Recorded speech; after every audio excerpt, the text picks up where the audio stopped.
Assalamualaikum warahmatullahi wabarakatuh. Kembali lagi di channel Pejuang P3K. Sebelum menonton, jangan lupa subscribe, share, like, dan komen ya. Langsung saja kita simak videonya.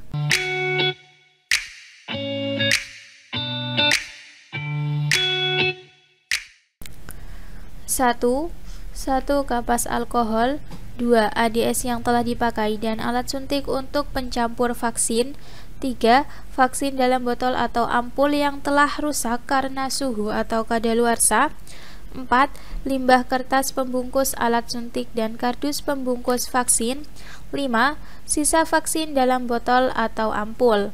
Yang termasuk dalam limbah infeksius non tajam ditunjukkan pada nomor A 1, 2, 3, B 1, 3, 5, C 2, 3, 4, D 1, 3, 4, E benar semua.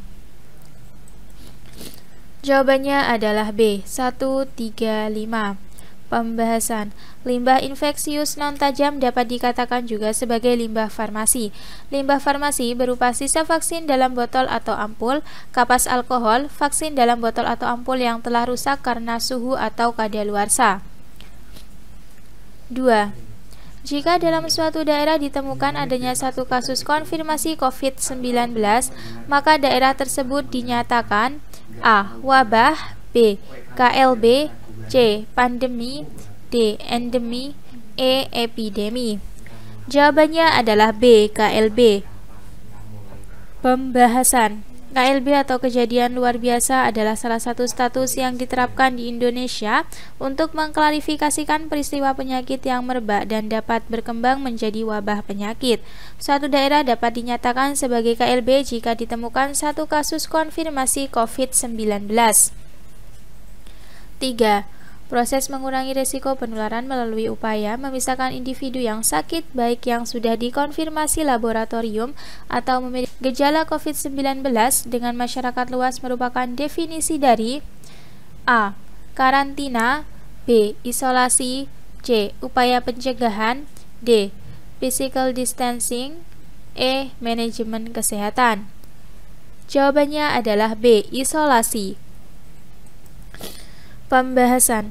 Isolasi adalah proses mengurangi risiko penularan melalui upaya memisahkan individu yang sakit baik yang sudah dikonfirmasi laboratorium atau memiliki gejala COVID-19 dengan masyarakat luas. Sedangkan karantina adalah proses mengurangkan risiko penularan dan identifikasi dini COVID-19 melalui memisahkan individu yang sehat atau belum memiliki gejala COVID-19 tetapi memiliki riwayat kontak dengan pasien konfirmasi COVID-19 atau memiliki riwayat berpergian ke wilayah yang sudah terjadi transmisi lokal. 4.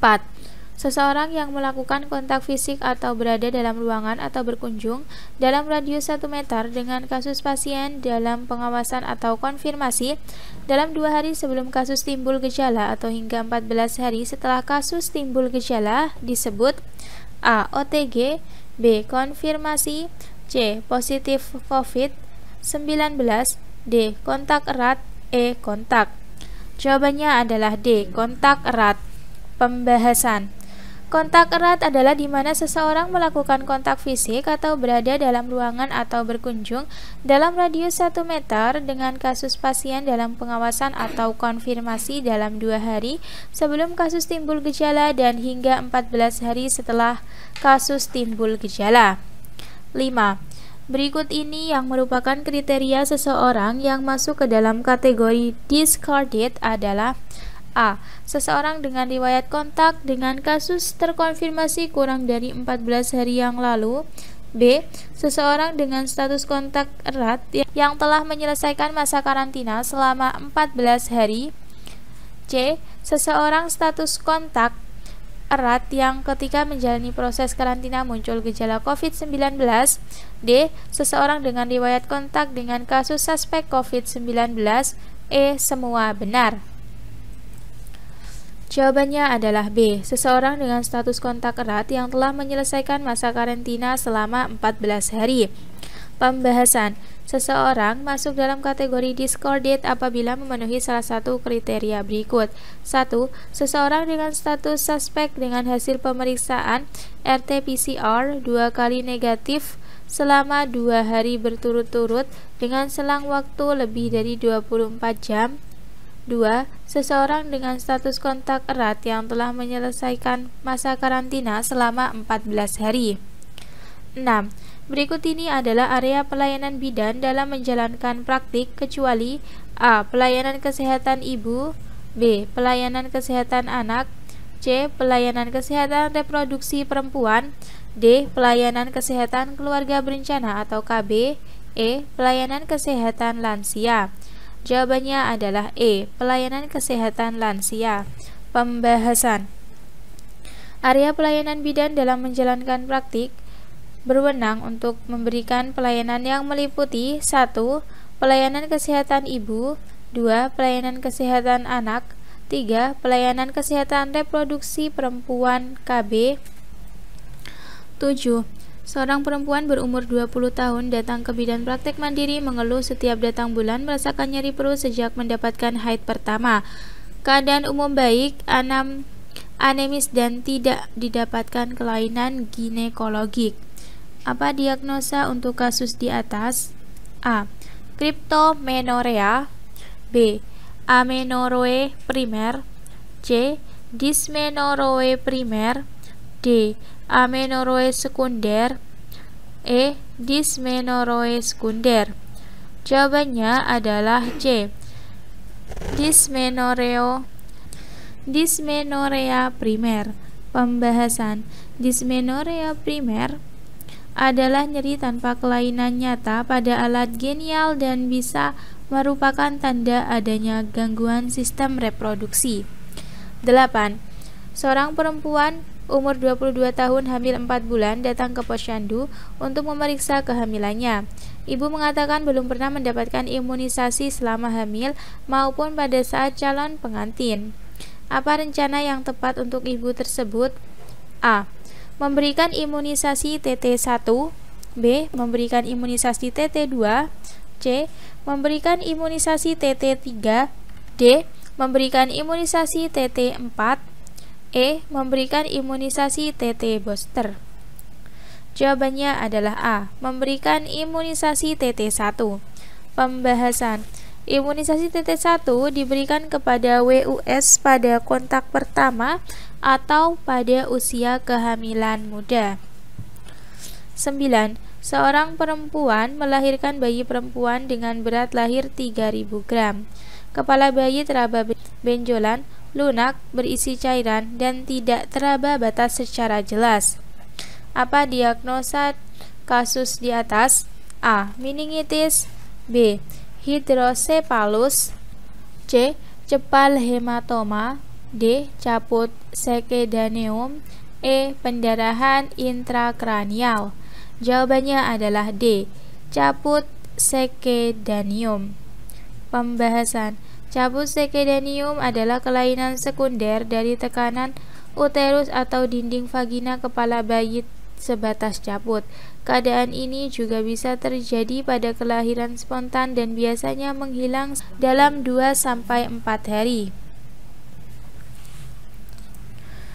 10. Seseorang yang tidak bergejala dan memiliki resiko tertular dari orang dengan konfirmasi COVID-19 disebut A. Orang dalam pemantauan, B. Pasien dalam pengawasan, C. Orang tanpa gejala, D. Suspek, E. Konfirmasi COVID-19. Jawabannya adalah C. Orang tanpa gejala. Pembahasan. Seseorang yang tidak bergejala dan memiliki resiko tertular dari orang lain dengan konfirmasi COVID-19, orang tanpa gejala atau OTG merupakan kontak erat dengan kasus konfirmasi COVID-19. 11. Berdasarkan panduan WHO, terdapat 4 skenario transmisi pada pandemi COVID-19 sebagai berikut kecuali A. Wilayah yang belum ada kasus, B. Wilayah dengan 1 atau lebih kasus, C. Wilayah yang memiliki kasus klister dalam waktu, lokasi, geografis, maupun paparan umum, D. wilayah dengan sebaran kasus tertinggi. E. Wilayah yang memiliki transmisi komunitas. Jawabannya adalah D. Wilayah dengan sebaran kasus tertinggi. Pembahasan. Berdasarkan panduan WHO, terdapat 4 skenario transmisi pada pandemi COVID-19, yaitu 1. Wilayah yang belum ada kasus. 2. Wilayah dengan 1 kasus atau lebih kasus import tahu lokal. 3. Wilayah yang memiliki kasus klister dalam waktu, lokasi, geografis maupun paparan umum. 4. Wilayah yang memiliki transmisi komunitas. 12. Setiap ODP, PDP, dan kasus konfirmasi harus dilakukan penyelidikan epidemiologi menggunakan formulir yang sudah ditetapkan. Penyelidikan epidemiologi dilakukan dengan tujuan mengetahui besar masalah KLB, mencegah penyebaran yang lebih luas. Secara khusus, tujuan penyelidikan epidemiologi tersebut benar adalah sebagai berikut kecuali: A. Mengetahui karakteristik epidemiologi, gejala klinis dan virus. B. Mengidentifikasi faktor resiko. C. Pengobatan penderita atau faktor resiko. D. Mengidentifikasi kasus tambahan. E. Memberikan rekomendasi upaya penanggulangan. Jawabannya adalah C. Pengobatan penderita atau faktor resiko. Pembahasan. Secara khusus, tujuan penyelidikan epidemiologi sebagai berikut. 1. Mengetahui karakteristik epidemiologi, gejala klinis dan virus. 2. Mengidentifikasi faktor resiko. 3. Mengidentifikasi kasus tambahan. 4. Memberikan rekomendasi upaya penanggulangan. 13. Soal ini untuk nomor 164 sampai 165. Kabupaten S merupakan salah satu kabupaten yang mempunyai beberapa PKM yang melayani KIA, Bidan W dinas di PKMA, dan membawahkan satu desa dengan jumlah penduduk sebanyak 5.000 jiwa, atau dengan angka CBR 25,1 untuk Provinsi C. Bidan W rata-rata melayani ibu hamil setiap harinya 40 orang. Sampai akhir bulan ini total 200 orang.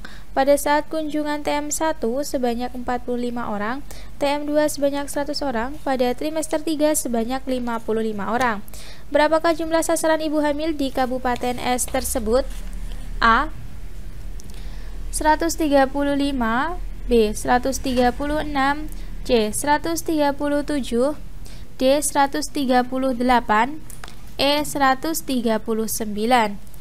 Jawabannya adalah D. 138. Pembahasan. Sasaran ibu hamil sama dengan 1,10 dikalikan CBR atau angka kelahiran kasar dikalikan jumlah penduduk sama dengan 1,1 dikalikan 0,0251 dikalikan 5.000 sama dengan 138,05. 14.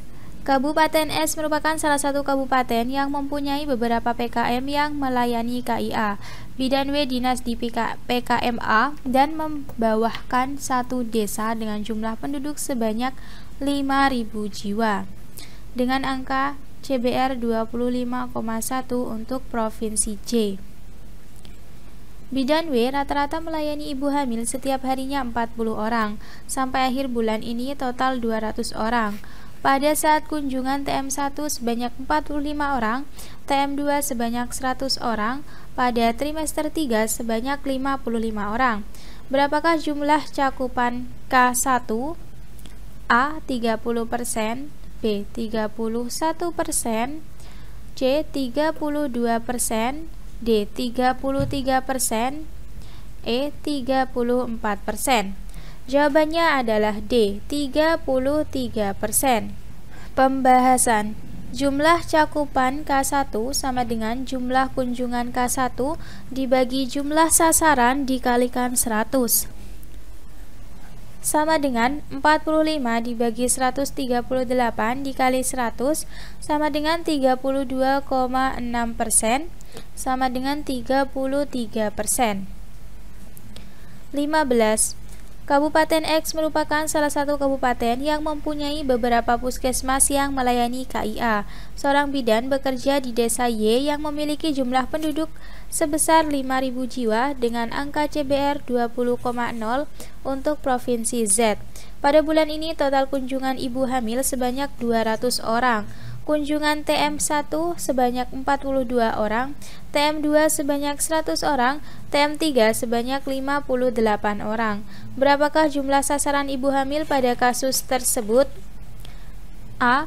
110, B. 111, C. 112, D. 113, E. 115. Jawabannya adalah A. 110. Pembahasan.